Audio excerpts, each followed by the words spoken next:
अब स्टार्ट करेंगे illustration number 34। एक सेकंड, हाँ।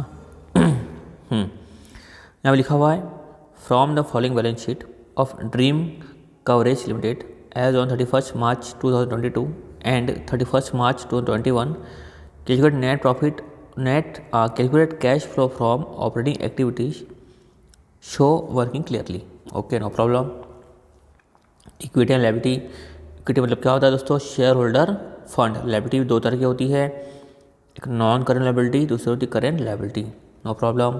शेयर तो यहाँ पर दोस्तों इक्विटी के अंदर क्या आता है? Share holder fund.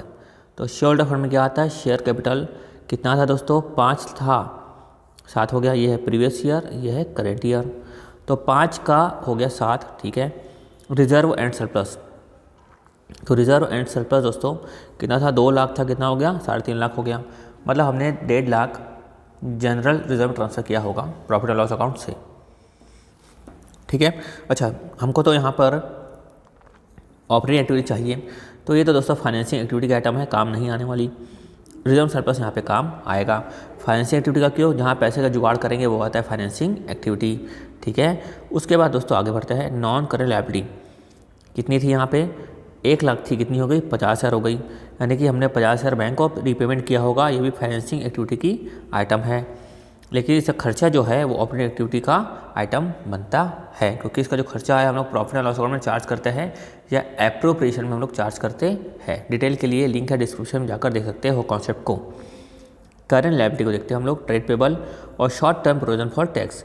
दोस्तों करंट लायबिलिटी में short term provision for tax दोस्तों नहीं आता है, क्योंकि जब हम लोग कैश फ्लो स्टेटमेंट स्टार्ट करते हैं दोस्तों, तो वहाँ पर जब लिखते हैं ऊपर हेडिंग में cash flow from operating activity, फिर लिखते हैं net profit before tax and operating item, before tax and extraordinary item.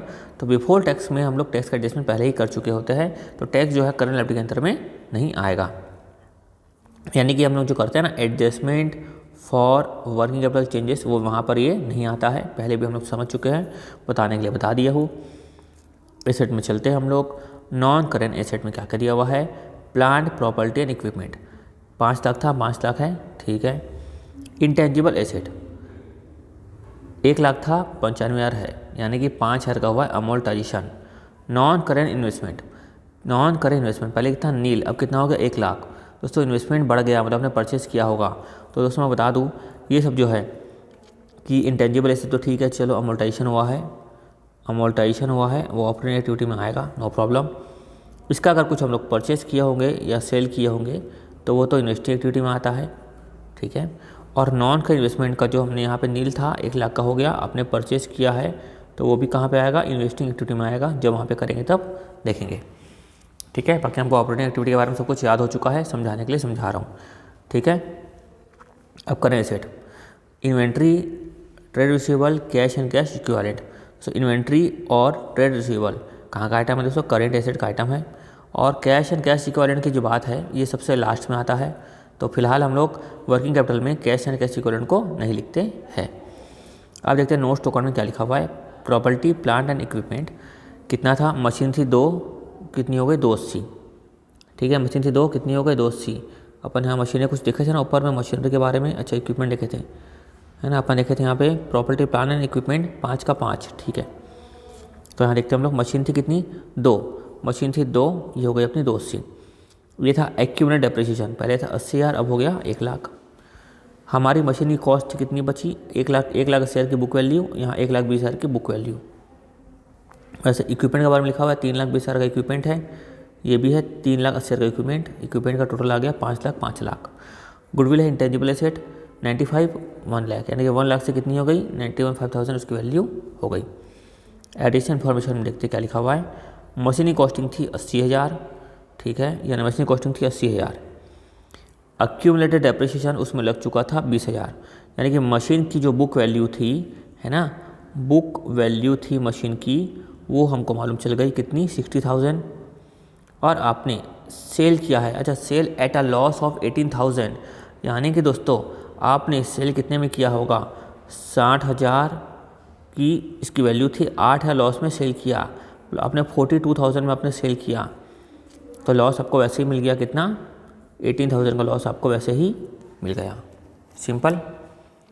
अब दोस्तों हम आगे बढ़ते हैं, हमको अपना तरीका मालूम है, रट चुके हैं, वैसा हुआ करते हुए चलेंगे। सबसे पहले मैं इसको नोट कर रहा था, आप लोग नोट कर लो, ठीक है। मैं आगे बढ़ता हूँ, आपको यहाँ पे क्वेश्चन समझा देता हूँ।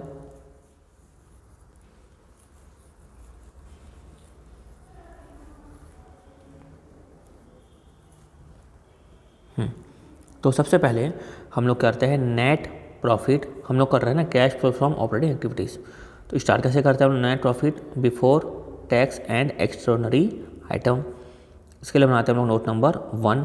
फिर क्या करते हैं हम लोग, adjustment for non cash and non operating items, ठीक है। तो नॉन कैश तरीका आपको बताया था मैं, ठीक है। तो सबसे पहले हम लोग चलते हैं नोट नंबर 1 की तरफ। तो नोट नंबर 1 मैं यहाँ पे बना लेता हूँ, है ना। नोट नंबर 1 हमको चाहिए क्या, net profit before tax and extraordinary item. तो सरप्लस प्लस जीडीपी आपको बताया था दोस्तों। तो यहाँ पर हम देखते हैं कि यहाँ पर सरप्लस कहाँ पर लिखा हुआ है, लिखा था रिजर्व एंड सरप्लस। 2 लाख था, कितना हो गया 3.5 लाख, यानी कि 1.5 लाख की क्या हुई, प्रॉफिट इस बार की बढ़ गई दोस्तों, है ना। तो यहाँ पे कुछ लिखा है कि इसके बारे में कुछ इन्फॉर्मेशन नहीं दी हुई है। तो मैं लिख लेता हूँ यहाँ पे प्रॉफिट, वर्ड क्या लिखूँगा मैं, नेट। यहाँ पे जो शब्द आएगा उसको शब्द को हमको ध्यान से लिखना पड़ेगा कि शब्द हमको क्या लिखना चाहिए, है ना। तो इसमें हम लोग क्या करना पड़ेगा, आपको टेक्स्ट को ऐड करना पड़ेगा। तो यहाँ पे क्या लिखूँगा, यहाँ पे मैं लिख सकता हूँ, इसमें जो है प्रोविजन फॉर टैक्स, यहाँ पे दिया हुआ था प्रोविजन फॉर टैक्स, कहाँ चले गया, ये प्रोविजन फॉर टैक्स ये रहा, ठीक है। तो यहाँ पे मैं क्या लिख सकता हूँ, net profit after tax, net profit after tax. आपको दिया हुआ है 1.5 लाख, ये कर देता हूँ 1.5 लाख। ऐड कर दूंगा मैं जीडीपी, ना जी भी नहीं है डी भी नहीं है, पी है। पी यानी क्या होता है दोस्तों, प्रोविज़न फॉर टैक्स में क्या बताया था, मेड ड्यूरिंग द ईयर, यानी कि करेंट ईयर वाला ऐड कर दूंगा। तो करेंट ईयर कौन सा है दोस्तों, यहाँ पे 50,000 है, उसको मैं ऐड कर दूंगा।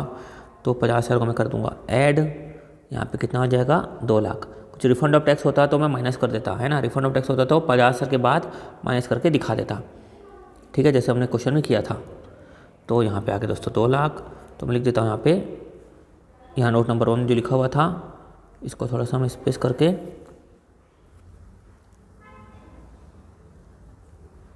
यहाँ लिख देता हूँ 2 लाख, ये मैं लिखा 2 लाख, नो प्रॉब्लम। अब चलता हूँ मैं non cash and non operating item में। तो नॉन कैश में दोस्तों मेरे को अच्छे से आता है डेप्रिसिएशन प्रोविज़न अमोर्टाइजेशन। तो depreciation provision amortisation of intangible asset. दोस्तों डेप्रिसिएशन के बारे में इन्फॉर्मेशन दी हुई है, प्रोविज़न फॉर डाउटफुल डेट्स यहाँ पे नहीं है तो हटा देता हूँ फिलहाल के लिए। आपको अमोर्टाइजेशन ऑफ एसेट गुडविल के बारे में दिया हुआ था, कहाँ तक इंटेंजिबल एसेट देखो यहाँ पे कितना था, 1 लाख से कितना हो गया 95,000 हो गया। तो अमोर्टाइजेशन ऑफ इंटेंजिबल एसेट मैं लिख देता हूँ 5,000 रुपये, ठीक है। आगे बढ़ते हैं, डेप्रिसिएशन को थोड़ा सा रोक दो थोड़ी देर के लिए।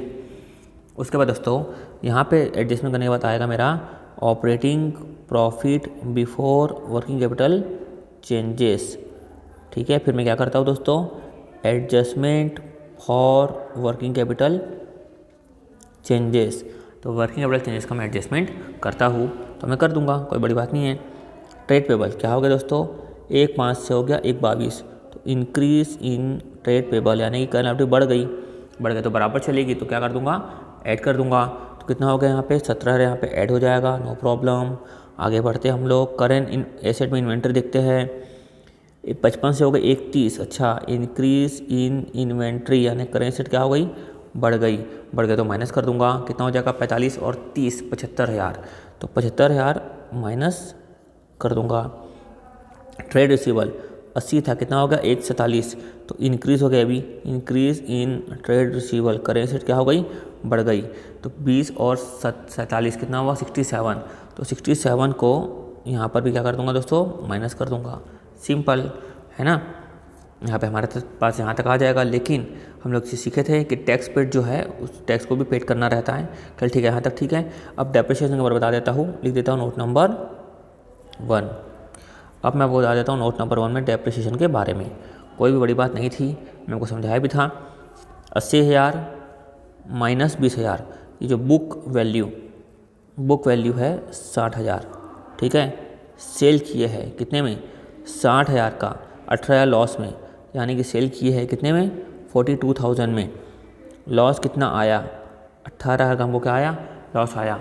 तो loss on sale of machinery है ना, profit and loss account charge हुआ होगा, कहाँ चार्ज हुआ होगा, प्रॉफिट एंड लॉस अकाउंट में चार्ज हुआ होगा। तो loss profit and loss account charge हुआ होगा तो माइनस हो चुका होगा, तो ऐड कर देंगे, ठीक है। क्या कर देंगे दोस्तों, ऐड कर देंगे। तो यहाँ पर एक और हमारा आ जाएगा क्या, लॉस, यहाँ लिख देता हूँ मैं, loss on sale of machine. तो खर्चे को प्लस कर देंगे, उल्टा चल रहा है तो प्लस कर देंगे दोस्तों। यहाँ तक क्लियर हो चुका है। अब आगे बढ़ते हैं, मेन डेप्रिसिएशन में हम परेशान थे, तो देखते हैं हम लोग डेप्रिसिएशन अकाउंट को। तो यहाँ पे अक्यूमुलेटेड डेप्रिसिएशन अकाउंट हम लोग बना लेंगे दोस्तों। तो डेप्रिसिएशन के बारे में क्या क्या दिया हुआ है यहाँ पे देखते हैं।